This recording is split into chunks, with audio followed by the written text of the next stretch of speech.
Hello! November 8 എൻ്റെ കല്യാണമാണ് ട്ടോ. അപ്പോൾ നവംബർ 7 കല്യാണ തലേന്നത്തെ വീഡിയോയും അതേപോലെ തന്നെ ഈ പറഞ്ഞ നവംബർ 8 കല്യാണത്തിൻ്റെ വീഡിയോയും കൂടിയിട്ട് രണ്ടും കൂടിയിട്ട് ഒരൊറ്റ ക്ലിപ്പിലാണ് നമ്മളിവിടെ ആഡ് ചെയ്യുന്നത്. എല്ലാം കൂടി ലാഗ് ആക്കണ്ടെന്ന് വിചാരിച്ചു. അപ്പോൾ തലേന്ന് എന്താണെന്ന് വെച്ചിട്ടുണ്ടെങ്കിൽ ഇങ്ങനെ ദക്ഷിണ കൊടുക്കൽ പരിപാടിയാണ് ട്ടോ. അപ്പോൾ എല്ലാവരും വന്നിട്ടുണ്ടായിരുന്നു. എൻ്റെ ഡ്രസ്സ് ഇതാണ് ട്ടോ വന്നിട്ടുണ്ടായിരുന്നത്. സെറ്റ് മുണ്ടായിരുന്നു. അപ്പോൾ ഈ സെറ്റ് മുണ്ട് വെച്ചിട്ട് ഞാൻ പാടത്തൊക്കെ പോയിട്ട് ഫോട്ടോസൊക്കെ എടുത്തിട്ടുണ്ടായിരുന്നു ട്ടോ. അതേപോലെ തന്നെ ചെറക്കുളങ്ങര അമ്പലം ഞങ്ങളുടെ അവിടുത്തെ ഒരു അമ്പലമാണ്.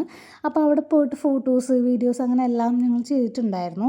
അത് കഴിഞ്ഞിട്ടാണ് ട്ടോ ഞാൻ എൻ്റെ വീട്ടിലേക്ക് വന്നിട്ട് ദക്ഷിണ കൊടുക്കൽ പരിപാടികൾ ഉണ്ടായിരുന്നത്. ഈ ദക്ഷിണ കൊടുക്കുമ്പോൾ തന്നെ ഉള്ളൊരു പരിപാടിയാണ് ട്ടോ ഈ കാണിക്കുന്ന കെട്ടിപ്പിടുത്തം ഉമ്മ. ഇത് മെയിനാണേ. അപ്പോൾ ഇതെന്ന് പറഞ്ഞാൽ എൻ്റെ മൂത്ത മാമനോ ആൻറ്റിയാണ് ട്ടോ. ആൻറ്റിക്ക് ചെറിയ ഹെൽത്ത് ഇഷ്യൂസും കാര്യങ്ങളും ഉണ്ടായിരുന്നു. എന്നാലും ആൻറ്റി ഇങ്ങനെ വയ്യാതെ ആയിട്ട് പോലും എൻ്റെ കല്യാണത്തിന് വന്നിട്ടുണ്ടായിരുന്നു. അതെനിക്ക് ഭയങ്കര സന്തോഷം വന്ന ഒരു കാര്യമായിരുന്നു കേട്ടോ. അതേപോലെ തന്നെ എല്ലാവർക്കും ഞാൻ കൊടുക്കുന്നുണ്ടായിരുന്നു. എല്ലാവർക്കും ഞാൻ കൊടുത്തിട്ടുണ്ടായിരുന്നു. അപ്പോൾ അത് എല്ലാം കൂടി ഇട്ട് കഴിഞ്ഞാൽ ഒരു ലോങ് വീഡിയോ ആയിട്ട് തന്നെ മാറും. അതുകൊണ്ടാണ് കുറച്ച് പേരുടെ മാത്രമാണ് ഞാനിപ്പോൾ ഇതിലേക്ക് ഉൾക്കൊള്ളിച്ചിട്ടുള്ളൂ കേട്ടോ. കല്യാണ തലേന്നെന്ന് പറഞ്ഞാൽ ഏറ്റവും മെയിനായിട്ടുള്ളൊരു കാര്യം എന്ന് പറഞ്ഞാൽ ഡാൻസ് കളിയാണ്. അത് അടിച്ചു പൊളിച്ചിട്ടുണ്ടായിരുന്നു. പക്ഷെ അതൊക്കെ ഈ ലോങ് വീഡിയോയിൽ ഉൾപ്പെടുത്തിക്കാനായിട്ട് പറ്റില്ല കേട്ടോ. അത് ഞാൻ ഷോർട്ടായിട്ട് വേറൊരു ഷോർട്ട് വീഡിയോയിൽ ഉൾപ്പെടുത്തുന്നുണ്ട് എന്തായാലും. അപ്പോൾ അതൊന്ന് കണ്ടു നോക്കുക. അപ്പോൾ ദക്ഷിണ കൊടുക്കൽ ഏകദേശം എല്ലാവരും കഴിയാറായി. ഇതെൻ്റെ ചേച്ചിയാണ് കേട്ടോ, എൻ്റെ മാമൻ്റെ മോളാണ്. ഞാൻ കല്യാണത്തിൻ്റെ തലേദിവസം കല്യാണത്തിൻ്റെ അന്നൊക്കെ കരച്ചിൽ തന്നെയായിരുന്നു ഫുള്ള്.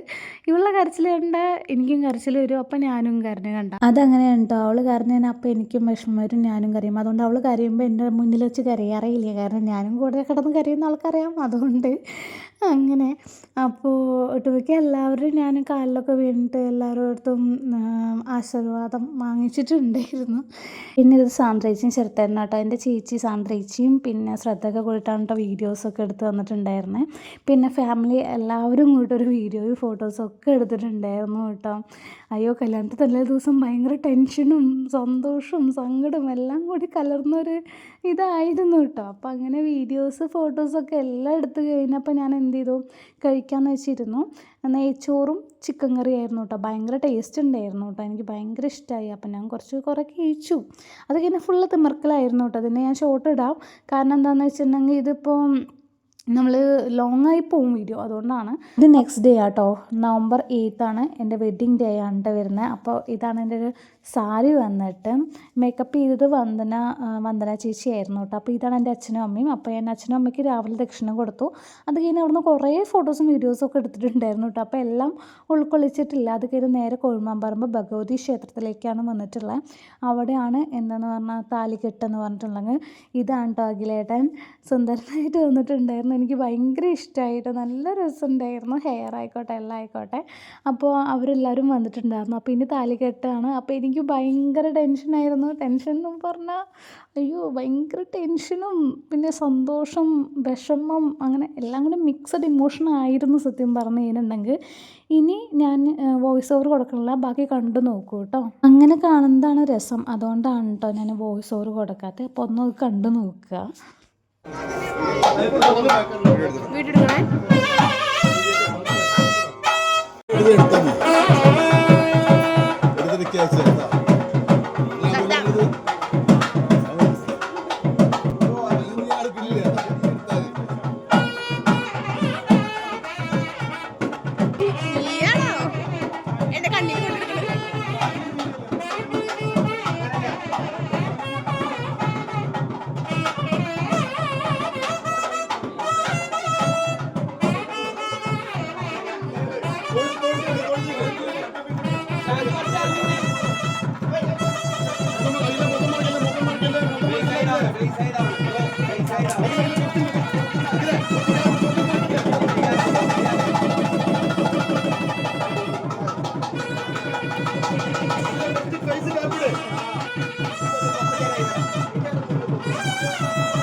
അങ്ങനെ താലികെട്ട് കഴിഞ്ഞു ഗൈസ്. 8 to 9 വരെ ആയിരുന്നു കേട്ടോ മുഹൂർത്തം. അതിൻ്റെ ഉള്ള താലികെട്ട് എന്തായാലും കഴിഞ്ഞു. അപ്പോൾ ഞാനൊരു ഭാര്യയായിരിക്കുന്നു എന്ന് പറയാം. ഒരു ഭയങ്കര സന്തോഷം. അപ്പോൾ ഈ വീഡിയോ കാണുമ്പോഴൊക്കെ ഭയങ്കര സന്തോഷമൊക്കെ കേട്ടോ. അപ്പോൾ അവിടെ കിടന്ന് എന്ത് ടെൻഷനായിരുന്നു എന്നറിയോ. എല്ലാവരും ചുറ്റിനും എല്ലാവരുടെ കണ്ണും നമ്മുടെ മേൽ. അയ്യോ അതങ്ങനെ എക്സ്പീരിയൻസ് ചെയ്യണം, അപ്പോഴാണ് നമുക്ക് മനസ്സിലാവുന്നത്. അപ്പോൾ അത് കഴിഞ്ഞിട്ട് നമ്മളിങ്ങനെ സൈനൊക്കെ ചെയ്ത് കൊടുത്തിട്ടുണ്ടായിരുന്നു വിവാഹം നടന്നതിൻ്റെ. പിന്നെ ഞാനിത് ഇങ്ങനെ എൻ്റെ ഡ്രസ്സൊക്കെ ഇഷ്ടമായോ, സാരിയൊക്കെ ഇഷ്ടമായോ, മേക്കപ്പ് ഇഷ്ടമായോ എല്ലാം ഞാൻ എന്നോട് ചോദിക്കുന്നുണ്ടായിരുന്നു കേട്ടോ. പിന്നെ സിന്ദൂരം തൊട്ടപ്പോൾ കുറച്ച് മൂക്കിലൊക്കെ പോയിട്ടാണ്. അപ്പോൾ അതൊക്കെ തുടച്ച് തരുമായിരുന്നു കസിൻസ് എല്ലാവരും വന്നിട്ട്. പിന്നെ കുറേ വീഡിയോസ് ഫോട്ടോസ് എടുത്തിട്ടുണ്ടായിരുന്നു. കുറേ പറഞ്ഞാൽ ഒത്തിരി എടുത്തിട്ടുണ്ടായിരുന്നു. അതിൽ ഒരു വീഡിയോ ഞാൻ ഇതിൻ്റെ ലാസ്റ്റ് ആഡ് ചെയ്യുന്നുണ്ട്. പിന്നെ വേറെ കാര്യം എന്ന് പറയാനായിട്ട്, എൻ്റെ വീഡിയോസും കാര്യങ്ങളൊക്കെ എടുത്തത് എൻ്റെ ചേച്ചി സാന്ദ്രേച്ചിയും പിന്നെ ശ്രദ്ധയൊക്കെയാണ്. ഈ നിമിഷത്തിൽ ഞാൻ അവരൊക്കെ ഓർക്കുന്നു. പിന്നെ പകുതി ക്ലിപ്സൊന്നും ഇതിലില്ല കേട്ടോ. ഉള്ള ക്ലിപ്സൊക്കെ അവർ തന്നെയാണ് എടുത്ത് തന്നിട്ടുള്ളത്. അപ്പോൾ സുന്ദര ഓഡിറ്റോറിയത്തിൽ വെച്ചിട്ടായിരുന്നു ബാക്കി പരിപാടികളും കാര്യങ്ങളൊക്കെ ഉണ്ടായിരുന്നു കേട്ടോ. ഈ ഓഡിറ്റോറിയത്തിൽ കയറിയിരുന്ന വീഡിയോസോ കാര്യങ്ങളൊന്നും ഇല്ല, കാരണം അതൊക്കെ എടുക്കുന്നത് ചേച്ചിമാരാണല്ലോ. അപ്പോൾ അവരൊക്കെ താലം പിടിക്കാനായിട്ട് നിന്നു. അതുകൊണ്ട് പിന്നെ അങ്ങനെ വീഡിയോസൊന്നും എടുത്തിട്ടുണ്ടായിരുന്നില്ല. പിന്നെ ഇവിടെ എന്താ ഉണ്ടാവുക എന്ന് വെച്ചിട്ടുണ്ടെങ്കിൽ മാല ഇടലൊക്കെ അതിൽ കഴിഞ്ഞിട്ടുണ്ടായിരുന്നു. അതേപോലെ തന്നെ കുറേ ഫോട്ടോസ് വീഡിയോസ് എടുത്തു. പിന്നെ ഇവർ ഫുഡ് കഴിക്കാനായിട്ട് കയറിട്ടോ. ഞങ്ങൾ പിന്നെ അറിയാമല്ലോ, ഞാൻ അഖിലായിട്ടും കുറേ ലാസ്റ്റൊക്കെയാണ്. അത് കഴിഞ്ഞ് വീട്ടിൽ കയറിട്ടോ. വീട്ടിൽ കയറിയിട്ട് വേണം ഏട്ടൻ്റെ വീട്ടിലേക്ക് പോകാനായിട്ട്. ஆசை முகம் குழலாட பாவை தவ